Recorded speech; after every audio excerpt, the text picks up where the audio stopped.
सभी साथियों को नमस्कार। स्वागत है आप सभी का आज हमारे ग्राम सभा तिलौरा के स्थानीय मेले में, जो कि हमारे कॉलेज के प्रांगण में आयोजित है। और आज यहाँ पर मेले के साथ साथ श्री रामचरितमानस जी का भी पाठ हो रहा है और हम आपको आज पूरा मेला भी दिखाएंगे और साथ ही श्री रामचरितमानस पाठ वो भी आपको सुनाएंगे। आप सभी जुड़े रहिए हमारे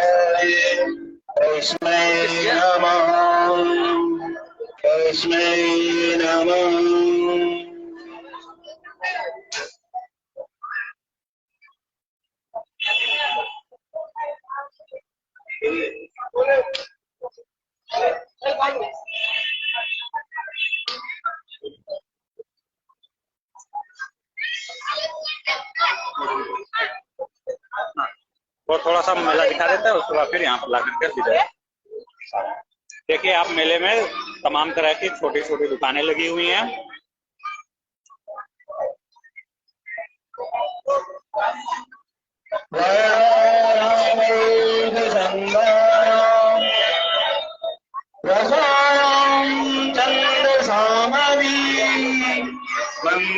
यहाँ पर आप देखिए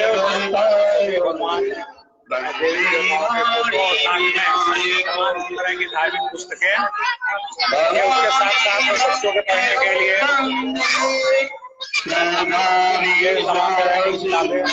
चार्ट और चार्ट है वहाँ पर, बच्चों के लिए खिलौने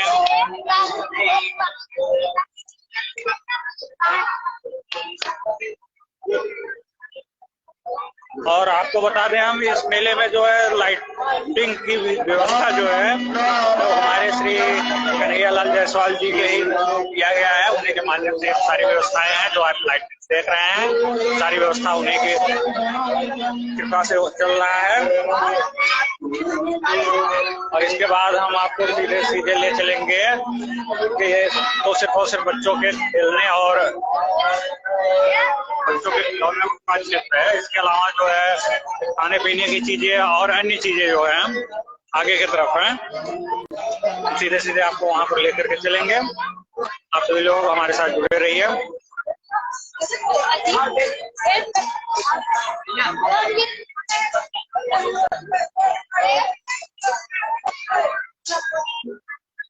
गोविंद भाई,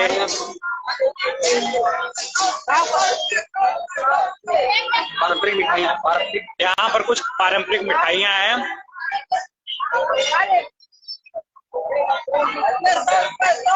पारंपरिक मिठाइयाँ हैं, जैसे रेवड़ी है, गट्टे हैं, रेवड़ी गट्टा, फिर वहाँ पर बैठा है।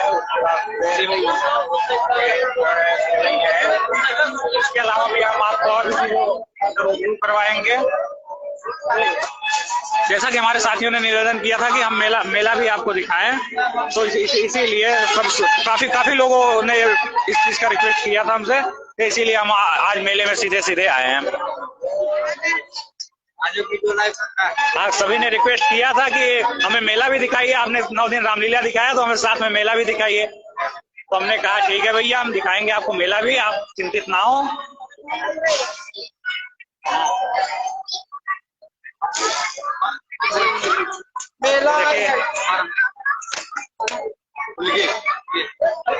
देखिए पानी पूरी का स्टॉल लगा हुआ है यहाँ पर।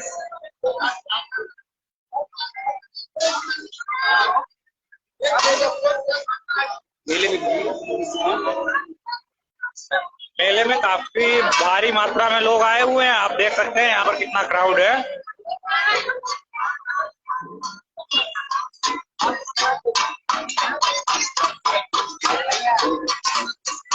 भैया इस साल मेले की क्या स्थिति है? बढ़िया है, मतलब पिछले साल से सेल बढ़ी हुई है या फिर कुछ उसके बारे में आप क्या कहेंगे? अच्छा, बहुत बहुत धन्यवाद। अभी हम इसके बाद सीधे लेकर के चलेंगे आपको। वहाँ रामचरितमानस पाठ चल रहा है, श्री रामचरितमानस पाठ। हम वहाँ पर आपको सीधा प्रसारण दिखाएंगे श्री रामचरितमानस जी के पाठ का। उसके पहले थोड़ा सा मेले में टहल लेते हैं। और ये देखिए यहाँ पर दो प्रकार की जलेबियां हैं। एक जलेबी जो है ये चीनी वाली जलेबी है, आप देखिए चीनी वाली जलेबी है, और ये गुड़ की, ये जलेबी जो है गुड़ वाली जलेबी है। ये देखिए आप दोनों जलेबी।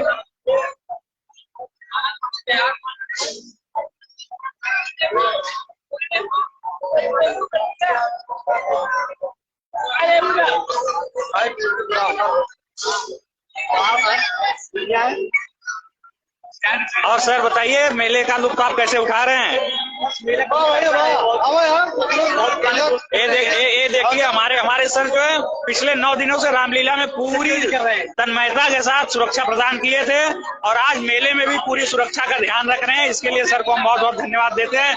कृपा शंकर सर का बहुत बहुत धन्यवाद। सर आप हमारे दर्शकों को हाय कर दीजिए।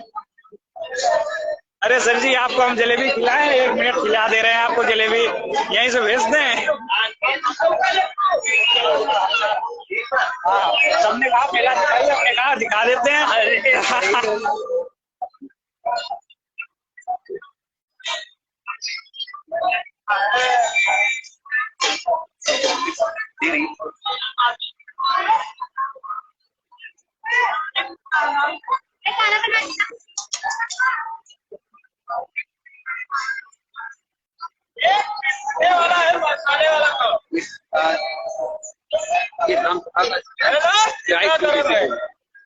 ड्राई फ्रूट फूड हमारी भाषा में जलेबियाँ, भारतीय मिठाई, चलती हुई जलेबी आप देख रहे हैं यहाँ पर।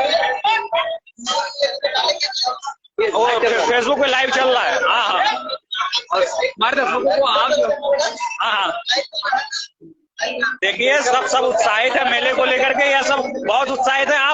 आप मेले के लिए कितने उत्साहित रहते हैं हमेशा?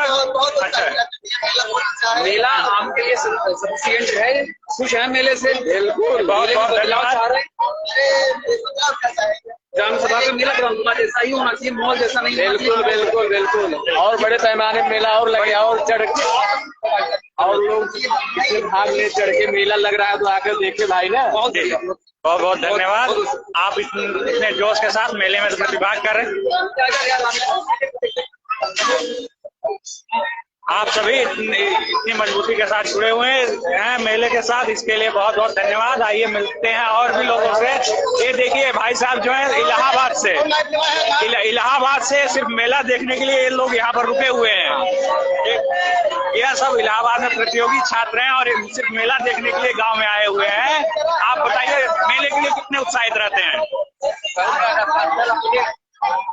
यहाँ का मेला हो तो हम लोग रहते हैं मेला देखने। चलिए धन्यवाद धन्यवाद।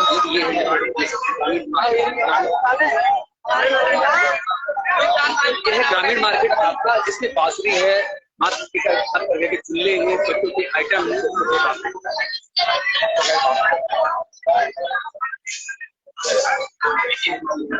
अब हम अगर ये खाली होंगे अभी तो हम इनसे बांसुरी भी बजवाएंगे भाई साहब से, और आपको बांसुरी की भी आवाज सुनवाएंगे। ठीक, हम इनसे रिक्वेस्ट करेंगे कि जब ये खाली हो, अभी व्यस्त ज्यादा है ना, तो हम इनसे आपको बांसुरी की भी आवाज सुनवाते हैं।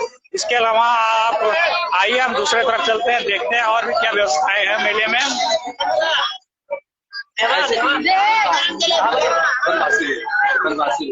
इस मेले में सभी लोग आते हैं, ऐसा नहीं है कि कुछ किसी को प्रतिबंध है, ऐसा कुछ नहीं। मेले में हर जाति हर धर्म के लोग आते हैं, सबका स्वागत रहता है यहाँ पर।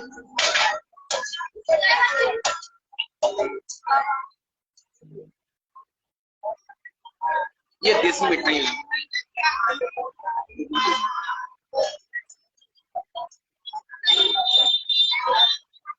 और अब हम जो है जितने भी तिलौरा वासी हमारे साथ जुड़े होंगे, अब हम जिस दुकान पर आपको लेके चल रहे हैं, यह दुकान पूरे तिलौरा की सबसे प्रसिद्ध दुकानों में से एक है और पानी पूरी की सबसे प्रसिद्ध दुकान है ये। और हम आपको सीधे सीधे गोविंद भाई साहब के पानी पूरी की दुकान पर लेके चलेंगे। ये देखिए गोविंद भाई साहब जो है तिलौरा के सबसे बेस्ट, तिलौरा ही नहीं आसपास के सबसे बेस्ट पानी पूरी विक्रेता है भैया। आज पानी पूरी नहीं लगाए क्या? तो आज सिर्फ भैया मंचूरियन लगाए हुए हैं, पानी पूरी जो है खत्म हो गया है आज। मतलब हम लेट हो गए हैं थोड़ा, चलिए कोई बात नहीं।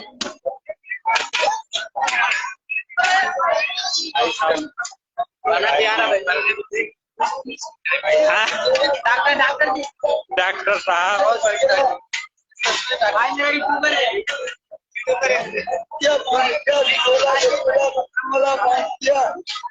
बहुत बहुत धन्यवाद चाचा जी। और यहाँ पर भाई साहब फैंसी चश्मे की भी दुकान लगाए हुए हैं। सर जी आपके चश्मे का भाव लगभग क्या रहता है?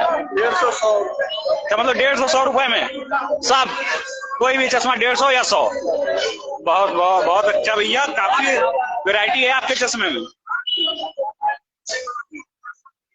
अब हम सीधे लेकर के चलेंगे आपको। अरे यार ये देखिए काफी उत्साहित है मेले को लेकर के आप। मेले के लिए आप मतलब कितनी तैयारियां करते हैं?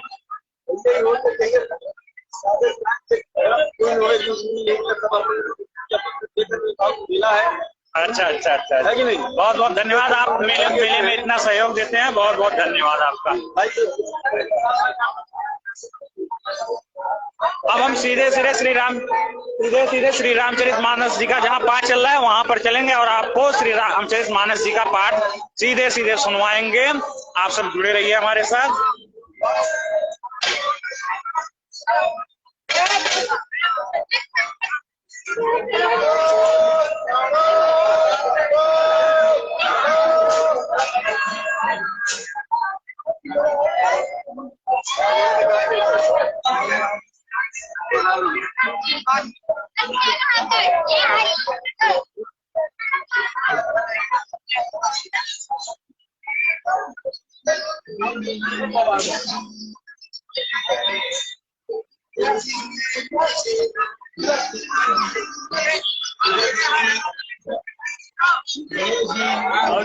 एकदम बढ़िया बढ़िया भाई, बढ़िया।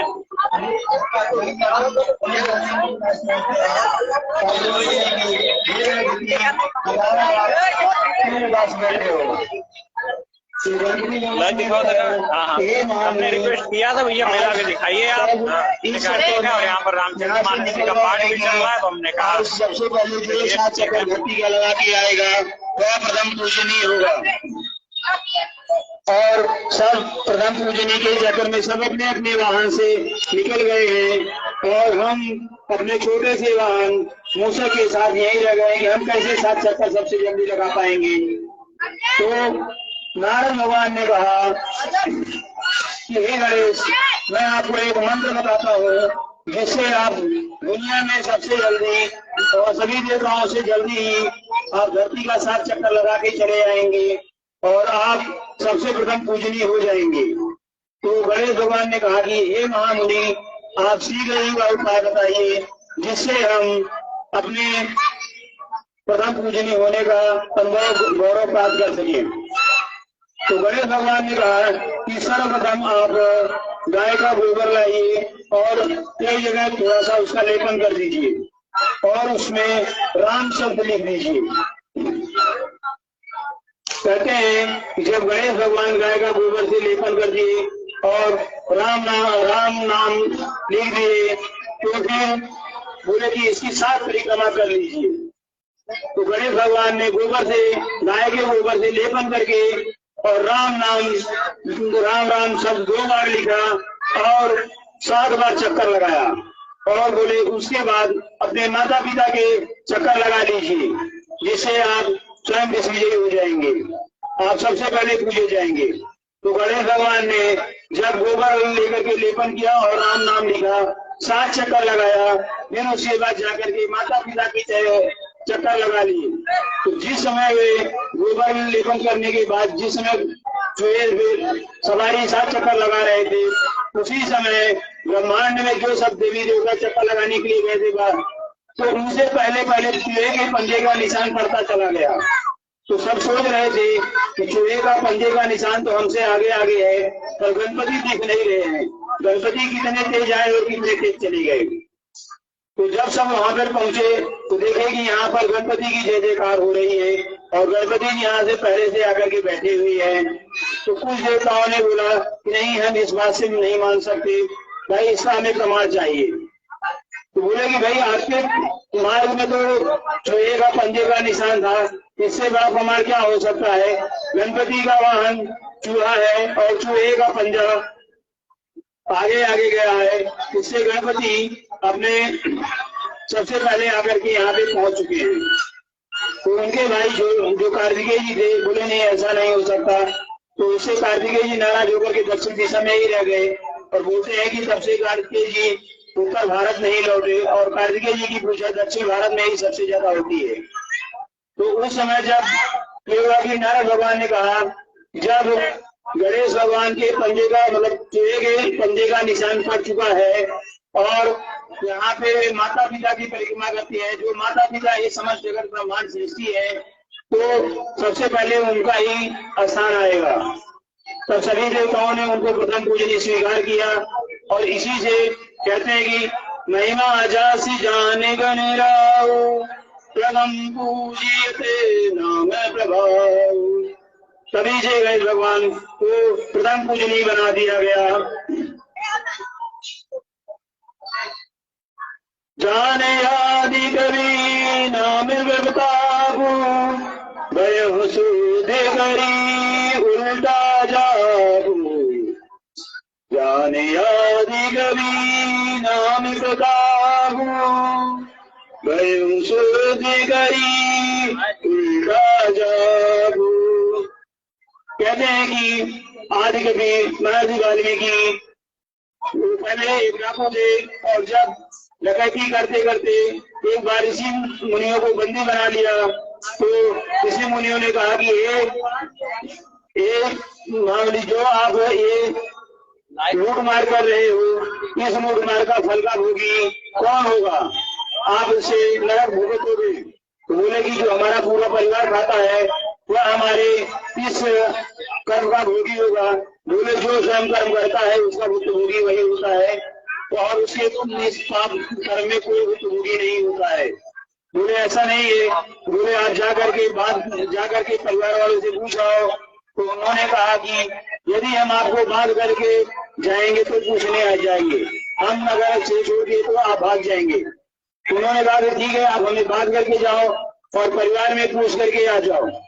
तो जो डाकू थे उनका नाम था वाल्मीकि जी, पहले डाकू थे, रत्नाकर डाकू के नाम से फेमस थे पहले वो।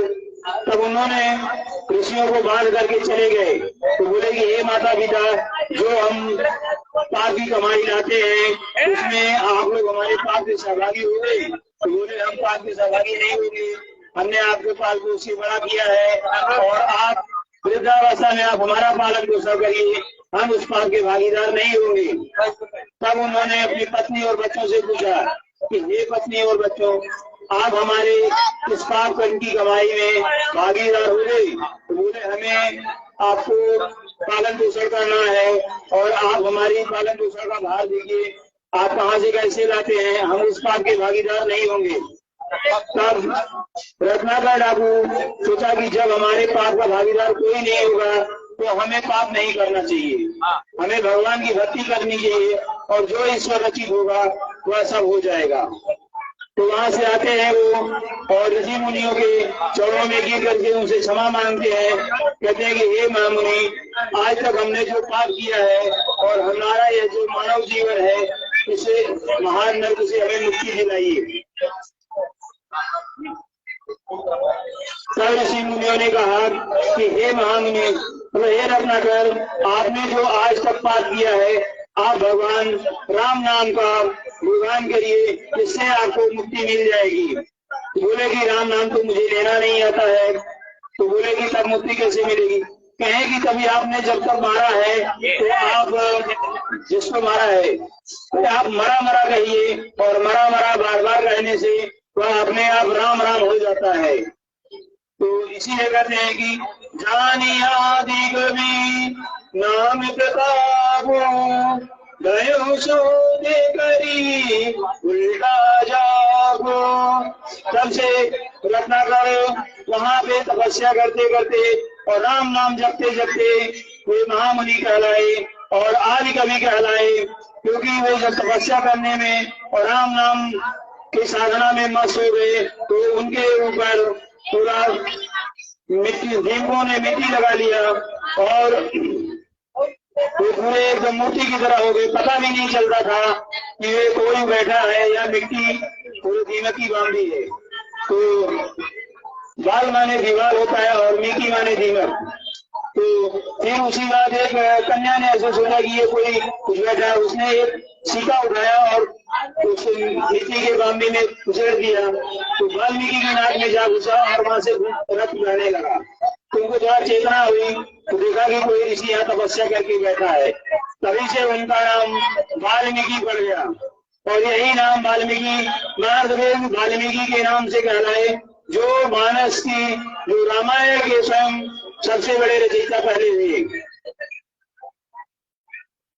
सहस्र नाम सम सुन शिव वाणी, जपी जय पीर संग भवानी। सहस्र नाम सम सुन शिव वाणी, जपी जय पीर संग भवानी। एक समय भोलेनाथ भोला और तपस्या के लिए उनको लेट हो रहा था तो माता पार्वती जी ने बोला कि हम पूजन करके के बाद आपको प्रसाद देंगे। तो भोलेनाथ ने कहा कि आप अपना पूजन में समय क्यों लगाती हैं? तो उन्होंने कहा कि भगवान राम का नाम हम सहस्त्र बार जप करने के बाद ही आपका पूजन पाठ करने आते हैं। तो उन्होंने कहा कि एक श्लोक है, उस श्लोक का पाठ करने से भगवान नाम का 7000 बार एक ही श्लोक में ही पूर्ण हो जाता है। राम रामेति रामेति रमे रामे मनोरमे, सहस्रनाम ततुल्यं रामे राम वरानने। राम रामेति रामेति रमे रामे मनोरमे, सहस्रनाम ततुल्यं राम राम वरानने। इस श्लोक के पाठ करने से भगवान राम के 1000 बार नाम का जप हो जाता है।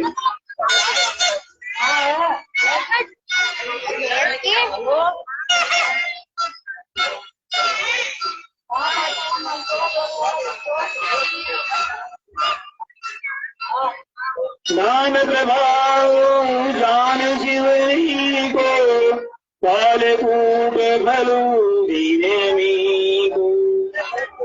नाम प्रभाव जान शिवरी को, कालकूट भलु दीनेमी को।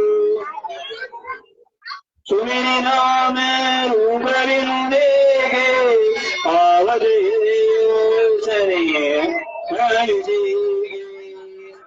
मोरे मद बड़ नाम धोते, तेरे जुग निज बसूरे।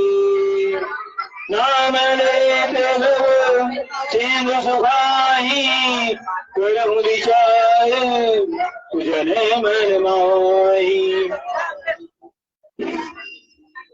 एक समय की बात है कि नाम प्रभाव जान शिवने को, कालकूट फल दीन अमी को।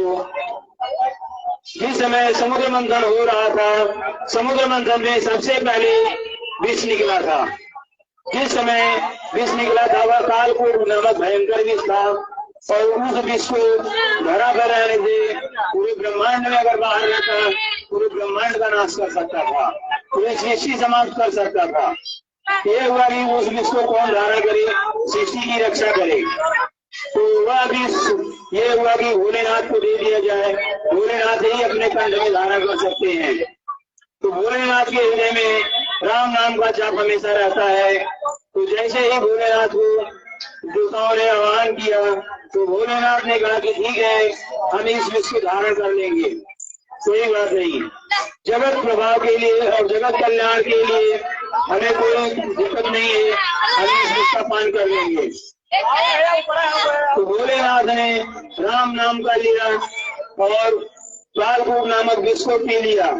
अब स्वयं नीचे हृदय में राम शब्द चल रहा था, क्योंकि उनके हर सांस में राम राम ही सब चलता रहता है। तो कालकूट नामक विष उनके कंठ में ही रुक गया और प्रभावहीन हो गया, तो जिससे उनका कंठ नीला पड़ गया। तो इसी से कहते हैं कि राम शब्द का प्रभाव इतना भयंकर है कि राम का नाम लेने से बड़े पाप बढ़ जाते हैं और बड़े से बड़ा विष भी पानी बन जाता है। सारा विष का प्रभाव पानी हो गया और उनके गले में एक नीला कंठ बन करके रह गया। तभी से भगवान भोलेनाथ का नाम नीलकंठ बन गया।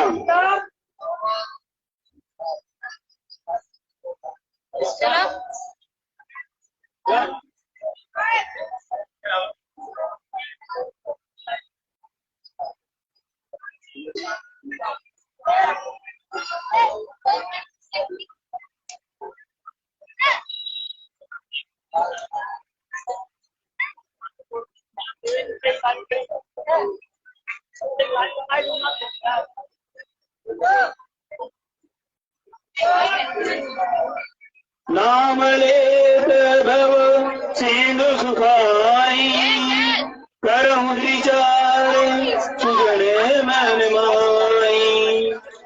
नाम लेत भव सिंधु सुखाई, करहु विचार सुजन मन माई। एक बार अगस्त्य मुनि ने जब धरती पर राक्षसों ने बहुत अत्याचार कर दिया था और कुछ दुष्ट राक्षस जाकर के समुद्र में छिप गए, तो उस समय देवताओं ने घोषे खोजते थक गए, नहीं मिल रहे थे। तब यह पता चला कि कुछ राक्षस समुद्र में जाकर के छिपे हुए हैं, तो उन्होंने जाकर के कुंभज ऋषि, जो अगस्त्य मुनि कहे जाते हैं, उन्होंने अपने तपोबल पे राम नाम का आह्वान करते हैं और राम नाम के पावर से, राम नाम शब्द की मर्यादा ताकत से उन्होंने पूरे समुद्र को सुखा लिया। पूरे समुद्र को सोख लेने के बाद पूरे राक्षसों का वध हो गया और उसी से कहा जाता है कि नाम लेत भव सिंधु सुखाई, करहु विचार सुजन मन माई।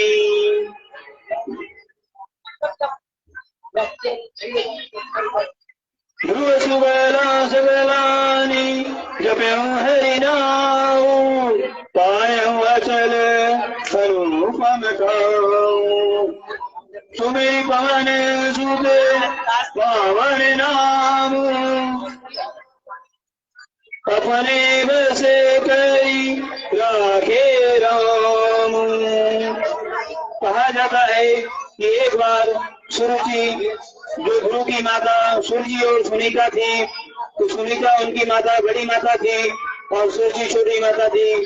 तो उनके बचपन में ही उनके माता पिता ने, माता उनको पालन पोषण करती थी और उनके जो पिता थे, तो सौतेली माता उनकी जो थी सूर्य, वो बोलती थी कि राजा अपने प्यार में ज्यादा मस्त रहते हैं।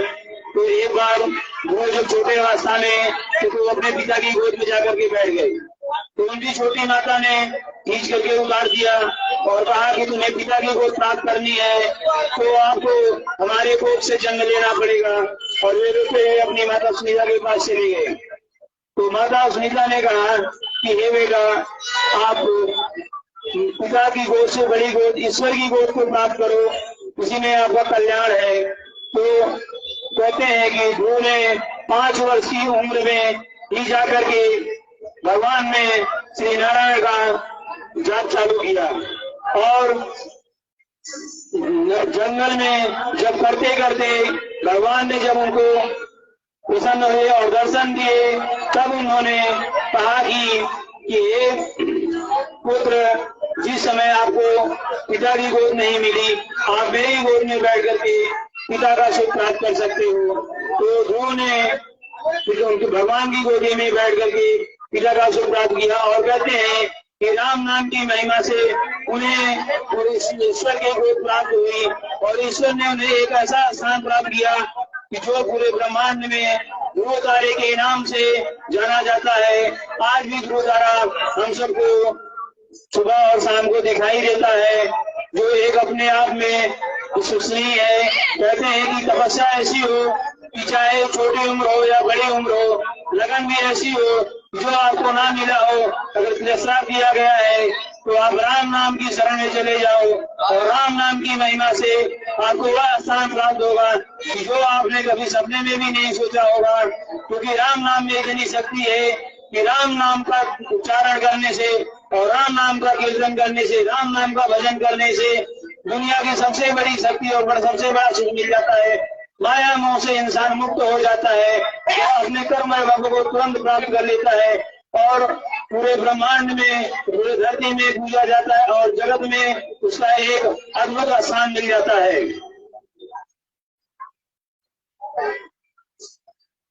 बस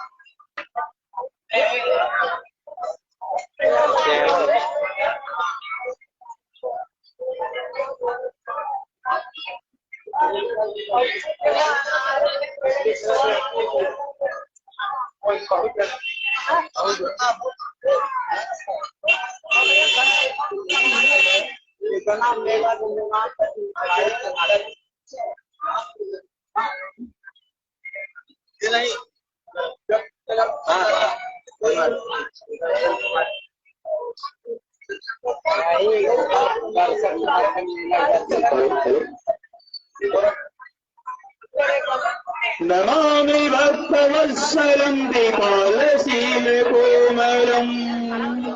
नमामि भक्तवत्सलं दीपालशीलकोमलं, पदामि ते पदामुदम् अगामिना सदामदम्, भजामि ते पदामुदम् अगामिना सदामदम्, निशाम श्याम सुंदर भवाम्बुरातमंदरम्, प्रफुल्ल फुल्ल कंजन लोचनम्, नदामि दोषमोचनम्, प्रबम्ब भाव विक्रमम् प्रभोमयम् वैभवम्, निसंग चाप सायकम् धरम् त्रिलोकनायकम्, दिनेश वंश मंडनम् महेश चाप खंडनम्, मुनीन्द्र संतरंजनम् सुरारिविंद भंजनम्, मनोजवम् वैरिवन्दितम् अजामि देव सेवितम्, विशुद्ध बोध विक्रम समस्त दूषणापहम्, नमामि इंदिरापतिम् सुखाकरम् सदा।